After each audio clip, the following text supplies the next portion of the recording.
Hello everyone. Let us move to the session 5 of Introduction to Data Structure.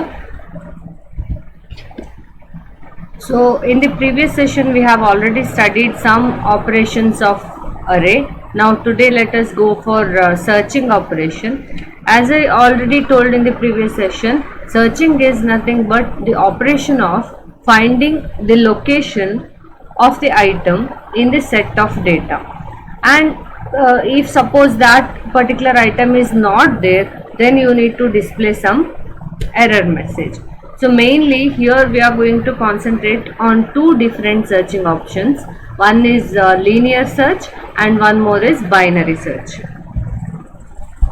Now what do you mean by linear search? Linear search in the sense you are going to start from the 0th position, move on to each and every location and reaching to the n-1 position. If suppose your element is there in the first position, then you are going to find it in one single step. If suppose your element is in the center, then you are going to start from 0, then you are going on traversing till you get a search item, right? So here what you are going to do is, this is the algorithm for linear search, where you are going to read a key, that is the key which you want to search, and then you need to set the index to 0, repeat till I is less than n.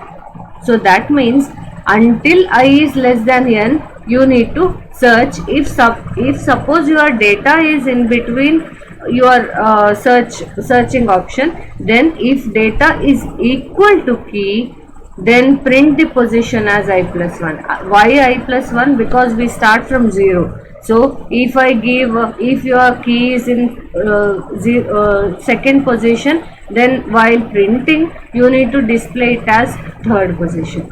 Now else increment I by 1 and repeat the loop. So if suppose your element is in 0th position itself, display that search found and your key is at 0th position. Otherwise you need to increment the position by 1 and go on searching the element. If suppose I is equal to n, then print unsuccessful. Why? Because when I is equal to n, when you reach to the last position. When you reach to the last position, if your key is not there in the array, then obviously you need to print search unsuccessful. Now this is how you are going to do the linear search operation. So I want to find out the key 33. I had given the key value as 33. So it will start from the 0th position, check with the 10, then it will move to next element, check with the 10, it will move to next element, check with all these elements. When it reaches to 33, you got the key. So now you can display search is successful and you can display the position of this particular search key, right? Suppose your data is not 33, suppose your data is some 50, then it is not there in this, right? So linear search will perform until this, and when it reaches to nth position, that is after this position you will get the nth position. This is n-1th position, right? So you will get nth position over here. When you reach to this position, you can tell that search is unsuccessful. So this is how linear search works. Now let us go for binary search. In the binary search, in the linear search we start from 0th position, but in this binary search we start from the mid element. Okay, so we will start our search from mid element, mid position. So what we are going to do is, initially a pointer low is set to 0 and high is set to n-1, or we can also take it as minimum or maximum. So minimum is set to 0 and maximum is set to n-1. Now what I have to do, until low is less than or equal to high, and key is not equal to A of mid, I need to repeat the loop. What I need to do, I will find out mid position initially. How can I find out mid position? Low plus high by 2. Now if key is less than A of mid, then set high is equal to mid minus 1.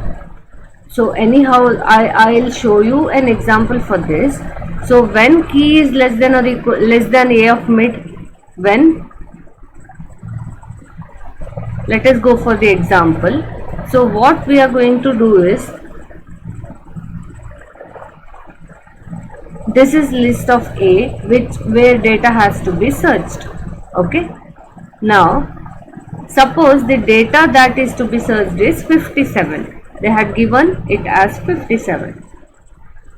The upper and lower bounds are minimum and maximum. So A of 0 is minimum, this is maximum. Now calculate the mid position. How can you calculate mid position? 0 plus 9 divided by 2, minimum plus maximum divided by 2. So you will get mid position as 4 now, right? A of mid is compared with the 57. Now 11 is 57 is greater than 11. So what you need to do? You need to make A of mid plus 1th position as minimum. Okay. Again mid is calculated for this minimum and this maximum. So what will happen now?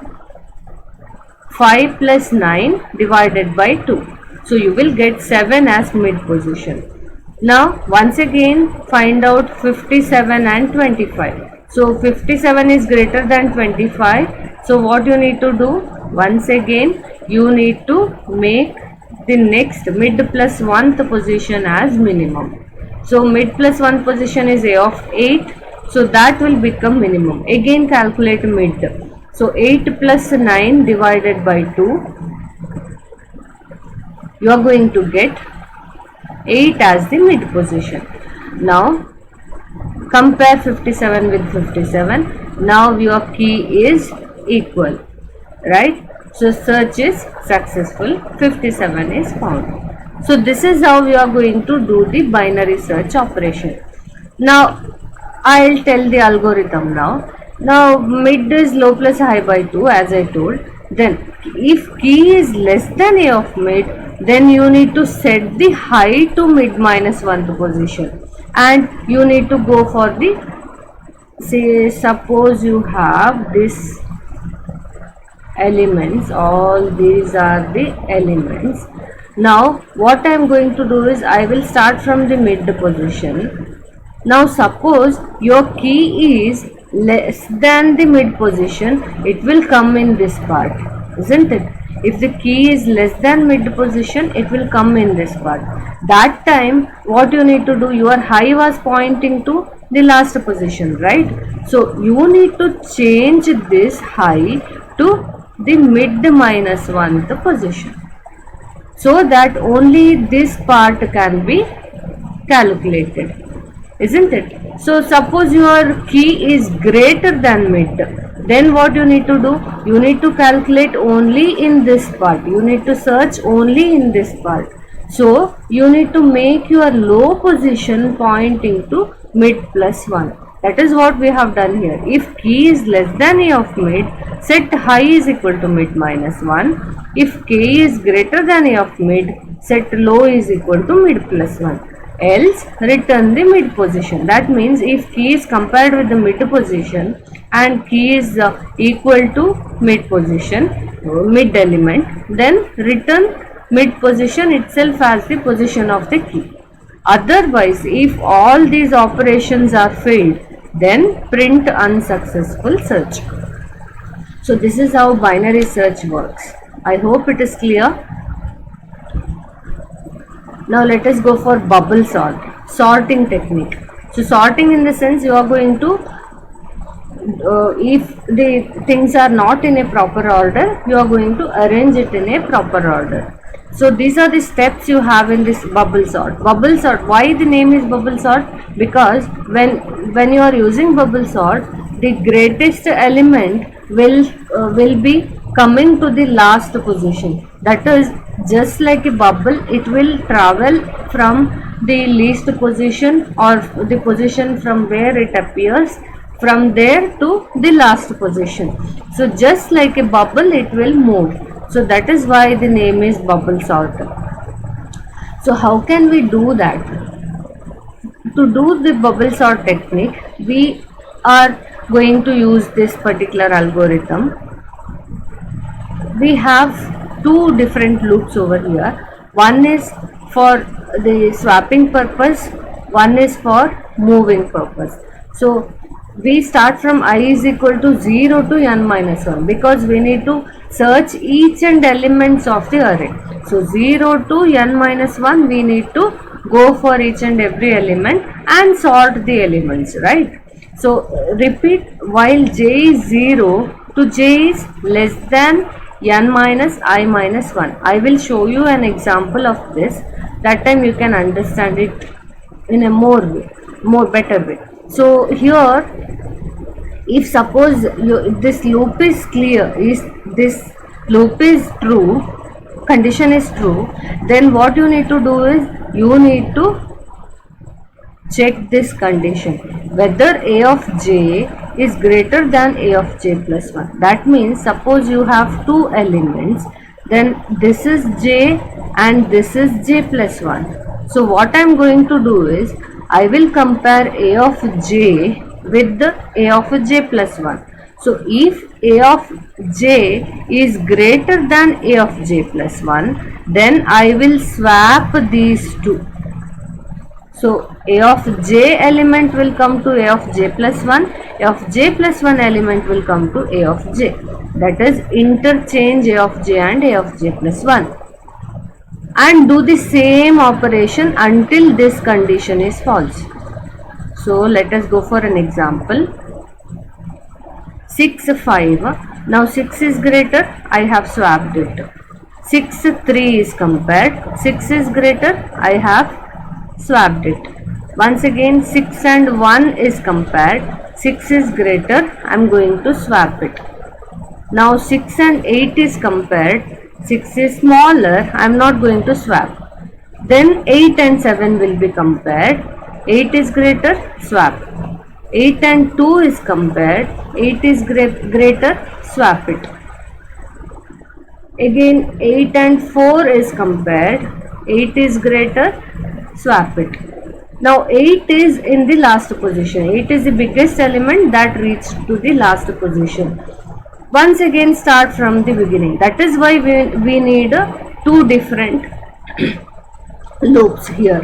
One is from j equal to 0 to j is n minus I minus 1. One more is I equal to 0 to n minus 1. One is for moving from 0 to n minus 1th position and one more is for the swapping purpose. So there will be so many this is the second pass. In the second pass 7 will move to the last position. See, if you consider 7 and 8 is already swapped now, right? 7 and 8 is swapped. Now next 3 and 5 will be compared. What will happen? 5 and 6 will be compared. Same. 6 and 2 is compared. 6 will get swapped, right? So 6 and 4 is compared. 6 will go to the next position and 6 now got the position. So 6, 7, 8 is now clear, right? This is how bubble sort works. You can go on seeing this, and finally all the elements will be in the sorted order. Now 5 will come to the position before 6. Once again 1 and 3 is compared. Each time in the each pass it will start from 0th position itself, j equal to 0. Each time it will start from 0th position itself. Now 1 and 2 is compared, no swap. 2 and 3 is compared, no swap. So now everything got. So this is how bubble sort works. So I hope the session is clear for you. We will meet in the next session. Thank you.